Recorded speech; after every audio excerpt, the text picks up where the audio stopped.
mbokk yeeg xarit yi maa ngi leen di nuyu ci seeni tur ak seeni sant tey ñu ngi dalal ki nga xamante ne mooy Cheikh Oumar Sy nekkoon député à l'Assemblée nationale nekk président de l'Observatoire de suivi des indicateurs de développement économique en Afrique tey ñu war a waxtaane actualité politico-judiciaire ndax xam ngeen ne procureur de la République dafa dal di saisir division des investigations criminelles ngir mu def ay enquête ci lépp li nga xamante ne mooy rapport de la Cour des comptes rapport bi nga xamante ne nag dafa am lu mu wone ci yorinu koppar yi ñu jagleeloon gestion Covid-19 dinañ waxtaane loolu dinañ waxtaane itam tension politique bi am ci biir réew mi ak bu ko permettre ñu waxtaane itam déplacement président de la République ca Thiès tey mu war a amel foofu conseil présidentiel ak conseil des ministres dina def itam ay inauguration foofu la honorable maa ngi lay nuyu. maa lay fay Antoine na nga def maa lay nuyu di nuyu téléspectateur ak téléspectatrice su ñi nga xam ne dañu ñuy seetaan ci di ñu déglu tamit ci iMédia ak iRadio di ñaan yàlla tamit waxtaan bi ñuy waxtaan mu amal la njëriñ. tout à fait maa ngi lay gërëm ci sa teewaay fii ci iRadio ak ITV comme ni ma ko waxee rek ca njëlbeen président Macky Sall mu ngi Thiès gis nañ démb bu mu yegsee mu war a présider tey conseil présidentiel ci matinée bi ci ngoon gi conseil des ministres bi mooy ciy topp dina amal itam ay inauguration bi moo nekk beneen déplacement ci yi nga xamante ne jiitu na amoon na conseil des ministres fële décentralisé ca Tambacounda am na ñu jàpp ne déplacement yooyu c'est de la campagne déguisée yow noo gisee yi déplacement président de la République ci biir région yu Sénégal. waaw déplacement le président de la République war na déplacer dans des régions loolu moom c'est normal. mais bon bu ñu gisee tamit mobilisation yi di am pendant son déplacement xam nañu que am na li ci ëpp tamit am na ci relent politique. parce que li ñu gis Thiès gis ko Tambacounda gis ko keneen mooy c'est des accueils populaires balaa muy jiitu ñuy dugg ci ay conseils présidentiels wala ñuy def conseil des ministres.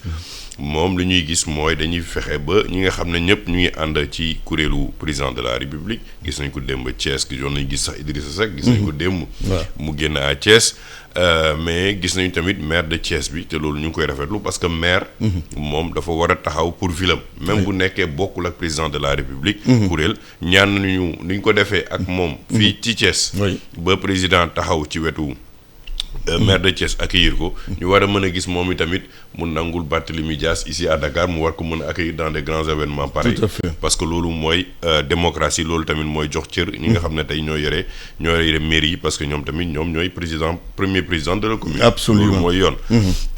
léegi nag bon comme on le voit président de la République dans le passé def na ay conseil des ministres décentralisé. bu ñu eggee ba cappaandaw nga bu ñu jógee ci li nga xam ne tey mooy mumbaay beeg jéem a wane ne am nañu dooleeg accueil populaire bi yëpp war nañu mën a évaluer conseil des ministres bañ fa defoon. ak conseil des ministres bi ñuy def tey lan la ñu jot a réaliser ak lan la ñu def. pour waa Thiès am na ci solo parce que bu ñu xoolee ba tey bu nekkee waa Thiès ñu ngi continuer di réclamer. dëkku ñaari raay bi la mooy Thiès. que ba léegi train bi ni ñu ko yaakaare woon depuis loo ne day démarrer gul. que am na ay problème yu ak usine de textile yi ak loolu. war nañu mën a xool lu tax yooyu réalisation jotu la antu. ñu xool tamit lan yeneen projet yi nga xam ne taxaw na pour waa Thiès dégg nañu ñuy déclarer aujourd'hui que dañu bëgg def Mbour 4. beneen nouvelle ville oui. Avec 800 millions d'habitants mais booy def loolu tamit di teg 800 000 habitants da ngay wut matuwaay yi nga xam ne day créer emploi te loolu dafa am solo parce que Thiès par excellence c'est une ville minière. Oui. Thiès par excellence vous avez c'est la première région minière du Sénégal oui. Foofu la GCO nekk foofu la ay ñoom zircon bi nekk prochaine exploitation de Kayar bi foofu la nekk li nga xam ne tey war nañu mën a xool naka lañu parce que président de la République moo doon wax aujourd'hui li nga xam ne mooy ëpp minier di fàttali ne boobu tamit am na comme par exemple Pierre Atepa lu muy lancer la nouvelle route de l'acier et de l'aluminium foofu ci Thiès la koy placer parce que gëm nañ ne foofu emplacement parce que loo mënta wax tamit à la fin de la journée Mumbaay bi neex na waaye foog ñu dellu ci réalité dellu ci réalité économique yi. mooy création d'emploi ak li fexe ba nit ñi dugg ci li nga xam ne mooy dugal ci poche yi ñi xaalis ba ñu mën a gis seen bopp. ci li nga xam ne foofu la ñuy xaaree état mooy développement local. mais y a un paradoxe entre li Thiès am ci wàllu ressource ak lu ñu fay exploiter comme ressource minière mais daanaka population gisu ci seen bopp. mais c'est normal d'abord parce que aujourd'hui la ñu war a def pour secteur minier le secteur privé national. war a mën a bokk ci li nga xam ne mooy transformation locale. production minière bi loolu la ñuy wax parce que mënuñu comprendre tey lu mel ni nu mu tuddee ci ICS nga xam ne c'était un fleuron nga xam ne ñun ñoo ko moomoon. léegi ñu jox ko indien yi ñu jël suñu matière première di ko yóbbu seen dëkk. di ko transformer ñun ñuy dem di wuti à l'étranger ñuy dem ay Russie wala feneen di ñaan pour ñu mën a am ay urée wala ñu mën a am ay engrais. c'est logique. moo tax ma lay ne projet bi nga xam ne par exemple Pierre ba nga koy wax ci nouvelle route de l'acier et de l'aluminium. mooy jëli minerais yi nga xam ne mu ngi am foofu ci Thiès jëlee ko fii nga xam ne mooy jege nañu bauxite ci Guinée. Conakry jëlee ko fii nga xam ne tamit mooy Sierra Leone indi ko ba Thiès. transformé ko mu nekk aluminium au lieu ñu koy indi yóbbu ba kii loolu secteur privé bi. bu ciy jàppee c'est une création d'emploi direct parce que gis nañu tey ne construction bi muy gën a yokk bu nekkee da ngay lancer tey nee nañ de à Tivaouane dañuy lancer aujourd'hui beneen autoroute bi nga xam ne moo jógee Tivaouane ba Saint-Louis loolu yëpp day laajte matériel. day laajte production de fer day laajte production d'aluminium. loolu boo jëlee tey urée bi ñu bëgg ak engrais bi tey boo amee foofu centrale à gaz ak gaz bii di ñëw ak boo xoolee matière première bi. secteur privé bi mën na investir ñu récupérer waat seen chim doxalaat ko produire suñu propre urée. ba pare Thiès dafa bokk ci zone agricole yu gën a mag ci Sénégal. nekk zone de pêche aussi. zone de pêche aussi parce que si tu prends tout le littoral de Thiès. tu as plus de 300-400 ba Mbour. oui tu as Mbour Joal Kayar ñëpp. qui sont de grands centres de pêche. nga mën a renforcer. seen zone de pêche yi. tey par exemple ñu ngi wax ay pisciculture en haute mer. ba nga xam ne tey yooyu yëpp c'est des projets yoo xam ne. war nañu mën a sente am ambition bi. mais il faut ñu mën a génn de temps en temps. de l'appareil politicien. pour entrer aujourd'hui dans les questions économiques essentielles. parce que à la fin de la journée bu fa président de la République jógee. ñi duggaat ci seen ndóol wala duggaat ci seen problème quotidien amul lu mu sotti lu dul. yaakaar buy tas te fekk région de Thiès dafa bëri potentiel. mais région de Thiès mooy. tourisme le cœur économique. mooy le cœur économique du Sénégal. foofu la war a nekk la zone industrielle du Sénégal. foofu la mën a nekk. parce que li muy produire ci minerai. loolu buñ ko transformer mënuñu jël di déggaane suñu minerai GCO di ko yóbbu di ko utiliser ICS di indien di ko yóbbu di ko utiliser ñeneen di jël matière première bi alors que aujourd'hui am nañu gaz. dégg nañu Petrosen par exemple am na aujourd'hui ambition produire urée. ça veut dire que aujourd'hui il faut ñu xoolaat suñu toogaay xoolaat tey suñu ambition par rapport ak suñu matière première yi naka lañ koy utiliser. loolu yëpp tamit mooy fexe ba créer emploi désengorger Dakar c'est bien am nañu Diamniadio mais boo créer condition économique bi dans la zone de Thiès. ba nit ñi war a mën a gis nit ñi dañuy génn. mais boo créer les mêmes conditions à Saint-Louis. bu ñu xoolee parce que dinaa plaider Saint-Louis foofu laa jógee tamit. mais boo créer ay benn centre d'affaires à Saint-Louis créer fa immeuble bu mag de 15 étages. benn cité des affaires mais Saint-Louisiens yi directement dañuy gis ne gaz bii nga xam ne BP mu leen exploité. amal nañu njëriñ parce que am na loo xam ne créé na ay emplois directs mais fexe na ba par exemple après Thiès Saint-Louis devient une ville aussi. d'affaires et industrielles. mais loolu tamit c'est une vision à renforcer. mais mënuñu dëkk ci politicienne bi parce que à la fin de la journée amul benn jeexital pour population yi. je pense que si toutes les conditions étaient réunies dinañ dem ba gis li nga xamante ne moom la américain di waaye conurbation c'est-à-dire Dakar Diamniadio day lëkkaloo Diamniadio ba Thiès lëkkaloo ainsi de suite je pense que loolu yëpp mu ngi aju ci développement économique bu wóor léegi wax nga président de la République c'est normal qu'il se déplace avec une forte dose politique mais est-ce que jàppoon na itam quelque part ça se comprend au moment où l'opposition aussi muy mobilisée sur le terrain. waaw mais c'est les questions politiques. C'est de bonne guerre. L'opposition mu ngi préparé on va dans une allée électorale c'est la compétition est déjà ouverte tey démb Ousmane Sonko mu ngi nekkoon Colobane di mobiliser keroog dem nañu Kër Massar Déthié Fall dem na à l'étranger gis nañu Thierno Alassane dans ses déplacements docteur Abdourahmane Diouf Khalifa Sall c'est de bonne guerre c'est la démocratie en marche loolu tamit dañ ko war a nangul li nga xam ne tey acteurs politiques yi moom dañ ko mën a def mais nañ ko def ci jàmm ak teranga parce que xam nga tey man li ma gën a marqué dans cette période là du li acteurs politiques yi di def mais un acte boo xam ne tey non seulement ça contribue à l'éducation à réorientation bi nga xam ne tey suñu éducation la mais dafa ubbi beneen buntu boo xam ne tey war nañu xool suñu taxawaay pour développer suñu dëkk mooy lii sëñ Mountakha def avec l'inauguration du complexe de Cheikh Ahmadou Bamba mais loolu c'est une donne importante aujourd'hui pour le Sénégal depuis les indépendances ba léegi 63 ans après tout le temps dañu yaakaaroon ne ñi nga xam ne ñoo jógee école tubaab yi c'est rien contre man foofu laa jógee ñoom ñoo war a mën a développer dëkk bi ñu bàyyi arabophonie à côté bàyyi seeni xam-xam bàyyi sëriñ ñi à côté yaakaar ne ñii di jël décision politique yi ñoom ñoo xam fan lañ jëmale réew mi mais la communauté mouride dañu def benn économie endogène cotiser seen bopp presque 35 milliards indi seen expertise mobiliser tabax complexe universitaire modéliser ko par rapport à la réalité socio-culturelle et religieuse ba pare jël ay formation yi nga xam ne tey moom moo méngoo ak li ñu bëgg pour développer lu ñu soxla mais loolu tey est-ce que tey ñun ñëpp en tant que acteur politique en tant que société civile waruñu taxaw féliciter loolu dem ba ci sëñ Mountakha décorer ko parce que il a posé un acte politique dans l'éducation du Sénégal qui est important parce que gëm naa ne à travers loolu tey mën nga jàng sa diine que nga nekk chrétien nga nekk musulman c'est pas le plus important na nga jàng sa diine mais en plus de ça da ngay dem ci formation bi nga xam ne boo génnee yaa ngi ci agriculture bi yaa ngi ci santé yaa ngi ci santé bi yaa ngi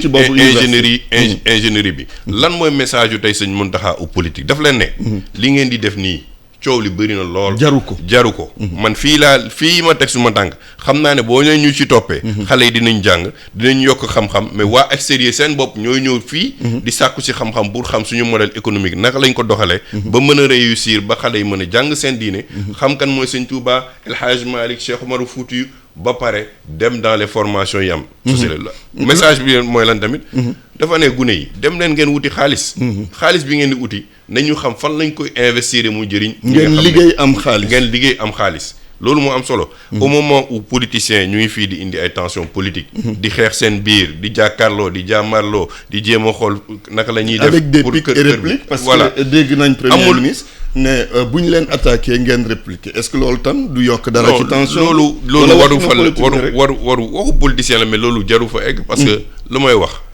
tey dans l'espace politique bu ñu waxee dañuy ne par exemple que les marabouts dañu war a wax wala dañu war a wax les marabouts posent des actes boo xam ne tey pour consolider la paix dans le pays ba pare dañuy fexe ba la nga xam ne état bi war na ko mën a def parce que la ñu seetluwul Tivaouane est en train de se prendre en charge Touba s'est pris en charge Kaolack les familles religieuses se prennent en charge pour réorienter les jeunes vers les emplois les plus importants pour le développement yëmatuñu ci sàkku xam-xam rek yëmatuñu ci développement au même moment de manière antagonique wala de manière kii politiciens yi ñoom ñu ngi dem ci ay confrontation ay parla doole mais depuis 63 ba léegi les politiques ont dirigé le pays ils n'ont pas posé l'acte bi nga xam ne tey war na mën a méngoo ak li nga xam ne war na bëla boole toute la zone rurale pour le développement alors que tey aujourd'hui débat bi mooy lan yàlla mënu la indil pétrole ak gaz indil la par exemple les complexes comme complexe Cheikh Amadou Bamba ak yeneen yi nga xam ne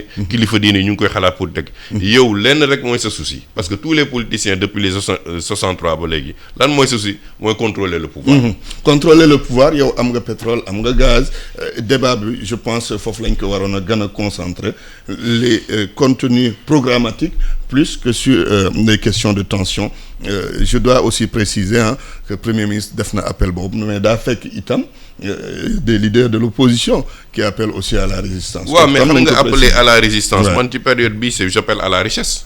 j'appelle à chaque jeune mu am xaalis ci poosam. moo ëpp solo sax. parce que gisuma loo xam ne tey. dund nañ fi Abdou Diouf. dund nañ fi Ablaye Wade dinañ fi dund Macky Sall dinañ fi dund. le keneen ak keneen. pour man loolu c'est pas l'essentiel. bu ñu xoolee suñu contexte géopolitique géostratégique ak fan la ñu tollu tey. développer suñu dëkk moo ëpp doole di dem ci ay xeex yoo xam ne tey. yàlla mën na la ci boo ko ubbee xamoo kañ lay jeex te jëriñu les jeunes ils aspirent aujourd'hui à être riches, à développer leurs infrastructures, à fexe ba tey am liggéey. ba nga boo dëkkee dans le nord ou dans le sud ou Tambacounda wala Thiès. yàlla fay boo xëyee am sa 300 000 400 000 500 000 doo tàllal sa loxo. mais gis nga résistance bi ak xeex bi lan lay indi. mais ndool baa ngi yokk parce que ci mbedd bi nit ñi boo rombee tey Antoine Diouf ñaata nit ñoo lay ñaan dimbal. ñaata nit ñoo lay yónni message le matin ne la yónnee ma benn wala pour dépense waaw. loolu amul solo. donc c'est un échec. aujourd'hui l'éducation li ma wax te dinaa ci dellu li sëñ Mountakha def. dañ ko war a méngoog élèves yi tey am bac à 15 ans. 16 ans parce que l'intelligence artificielle mënul am. di résoudre ay problèmes yu am solo. ngay ne xale bi na parcuriser ay cours yoo xam ne amulu ko benn njëriñ. bu amee 15 ans 16 ans programme scolaire yi de. non mais loolu il faut mu am parce que man pour man. 3e mandat 4e mandat 5e mandat. yooyu amul solo. c'est l'éducation tant que réglé wuñu la base de l'éducation ba xale bi génn am bac à 15 ans 16 ans. formation professionnelle ñu bu leen 75%. ñu créer les conditions économiques et sociales pour nit ñi produire. mais tey demal Dubaï. demal Qatar. gis nañ fi li ñu fi def ci coupe du monde bi. ñoom tal nañu ay mandat taluñu ay mandat. déedéet waxuñu sax waxu mandat waxu politique. waxu développement la ñu wax waxu développement la ñu wax. donc le cœur aujourd'hui dans la société post-industrielle. mais loolu moom laa lay wax ñu nekk guñu sax ci société. industrielle bay dem post-industrielle parce que les débats yi ñuy porter. amul benn pour man amul benn njeexital. li am njeexital mooy le débat économique. le consensus autour d'une vision forte, intégrant aujourd'hui nos réalités sociales, culturelles et religieuses. loolu bu ñu ko defee li coow lii yëpp day jeex. ku nekk na respecter sa morom ku nekk bàyyi sa àq ak sa yelleefu morom. ku nekk xam ne dëkk bi Sénégal. ala kulli haal Antoine. day taxaw après 2024. man dama ko gëm et je suis foncièrement optimiste pour ça. parce que yow Antoine tey Senghor.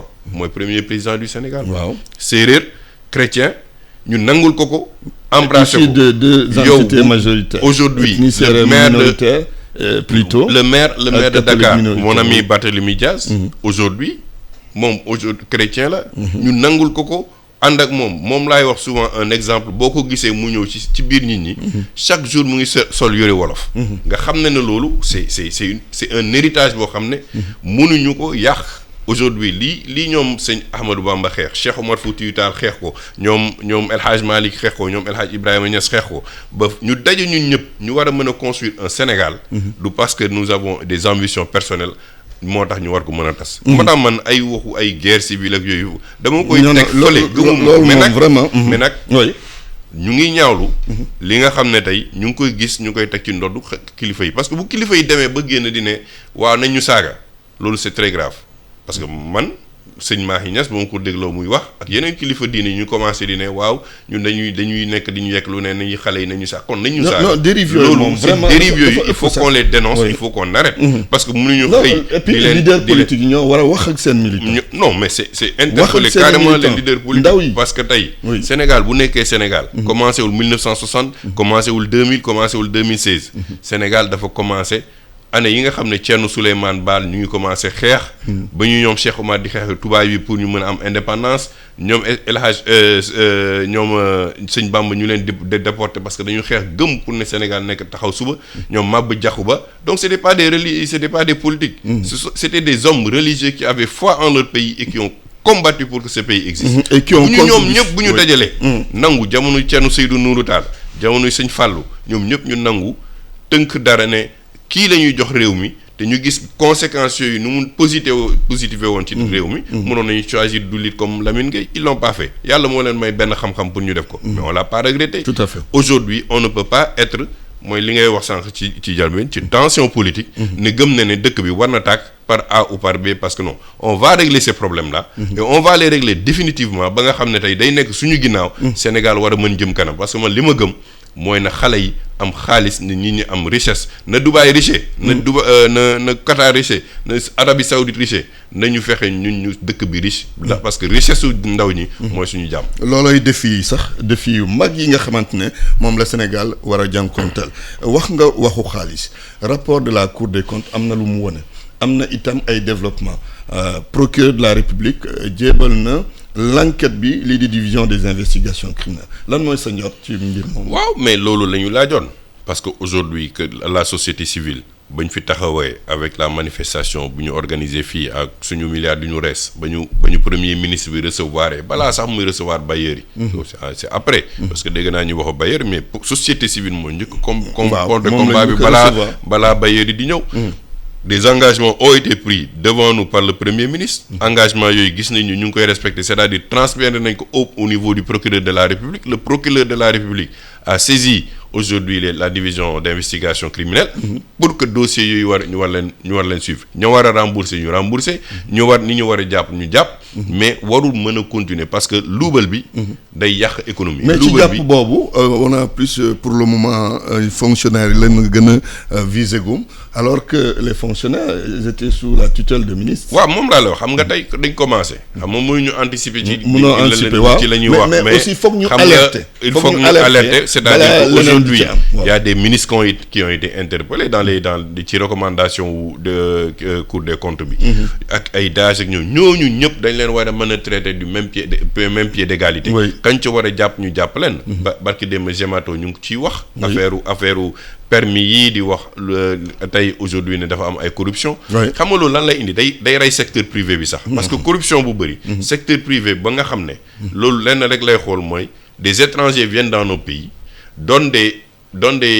dañuy corrompre suñu administration à des pots de vin gagner marché yu mag yi ba pare dem sous-traiter ko feneen suñu secteur privé bi dee moo tax combattre la corruption combattre la concussion yooyu yëpp dafa am solo surtout période bi ñu am ci dem ci pétrole gaz administration bi moo war a génn ci ay affaires di dem di négocier la ñu war a def mooy jël le secteur privé dénk ko marché yi ñoom ñu dem seeti yan partenaire la ñuy exécuter kii bi ñoom ñu contrôler parce que état day tëdd njeexanaay mais on ne peut pas avoir une administration qui est plus riche que le secteur privé donc le parquet et on avait demandé l'installation d'un parquet national financier comme en France parce que gis nga yi xew tey c'est le parquet national financier qui boo xam ne loolu rek lay toppatoo du ay dossier bi egg na ci président du ay dossier bi jaar na ci premier ministre du ay dossier bi dañ ko war a non le parquet national financier s'occupe financier que de ça. Mais est-ce que jàppoon ne forcément dinañ fa yegg parce que suñu économie day gan di mag ak pétrole ak gaz bi forcément dina am changement richesse di gan di yokku corruption bi ñu gan di exposé ci corruption bi est-ce que jàppoon ne forcément mais foofu la ñuy dem parce que l'exigence démocratique aussi loolu mooy indi ba parce que les citoyens aujourd'hui sont conscients bu demee ba état war a mën a jël décision ci dossier bi foog naa ne bu amul woon l'existence des réseaux sociaux bu amul woon des canaux de communication les journalistes ñu jàpp ci combat bi aujourd'hui l'État aurait pu réagir autrement mais la pression avec les bailleurs wane na tey ne parquet financier président daf ko war a def benn priorité am ci boppam pour wane ne moom engagement pour la transparence et la bonne gouvernance pour wane ne moom tey dafa war a mën a tëj jaaxaanaay bu ñu ko joxee ressources parce que les ressources n'appartiennent pas au président de la République ils appartiennent au peuple sénégalais donc loolu dañu war a fexe loolu mu taxaw parce que day tax sax investisseurs yi di ñëw dañuy gën a sawar parce que dañu ne man bu may dugal sama xaalis fenn administration bi du luubal xaalis bi et je pense que dans cette démarche là il faut saluer ce que le procureur a fait en disant que kii ba mën na am ñi yàkkamti gis ku ñu jàpp wala ku ñu jàppul mais la justice aussi a un temps boo xam ne yoon la parce que am na ay yàq ak ay yelleefu nit yoo xam ne war nga ko respecter war nga dem mën a enquête yi war nga corroborer li nga xam ne tey Cour des comptes wax na ko nga war a mën a nag ne nit kii tudd Antoine wala Mademba wala Massamba luubal na lii la war a rembourser wala dañ ko war a téye wala te xëy na sax am na ñoo xam ne joxoñ nañ leen ci biir bu ñu leen jàppee bon duñ ba dem kaso mën nañ fay loo xam ne moom lañ wax ne jàpp ne moom lañ détourné. waaw non seulement dañu war a fay mais sanction dafa war a am parce que argent public nga détourné mais c'est pas parce que yow fay nga moo tax affaire bi mën nga toog tey sa poste non da nga c'est un acte grave bi nga posé. dans une période mais loolu dafa bokk ci procédure judiciaire non transiger. waaw mais non nañ bu ñu transiger tamit nañu jógee ci poste yooyu. nañu jógee ci poste yooyu ci affaire éthiquement du point de vue éthique. waratuñu téye benn poste public. parce que gis nañu ne constaté. waaw loolu mën nañ ci d'accord. waaw loolu du point de vue éthique et moral. ñooñu même bu ñu transiger remboursé waat. waruñu mën a toog ci poste yooyu. ñooñu moom seen sanction mooy nañ jógee ci poste yi. en tout cas maa ngi lay gërëm di la sant. merci alhamdulilah ci waxtaan bi ak sa teewaay fii ci rajo ak ITV. merci beaucoup. nga nekkoon député à l'Assemblée nationale nekk président de l'Observatoire de suivi des indicateurs de développement économique en Afrique sa kaddu am na solo trop ci ni réew mi toll nii tension bi ci am je pense que c'est le moment d'apaiser. Merci beaucoup Ayfo, c'est le moment d'apaiser et te gëm nañu nag ne Sénégal benn bopp la ak nu tension yi mën a am nañu ay rouage ak mécanisme pour régler suñu problème. jërëjëf Cheikh Oumar Sy moo nekkoon gànnu ITV ak iRadio yéen téléspectateurs yeeg auditeurs yi ñu ngi leen di gërëm di leen sant.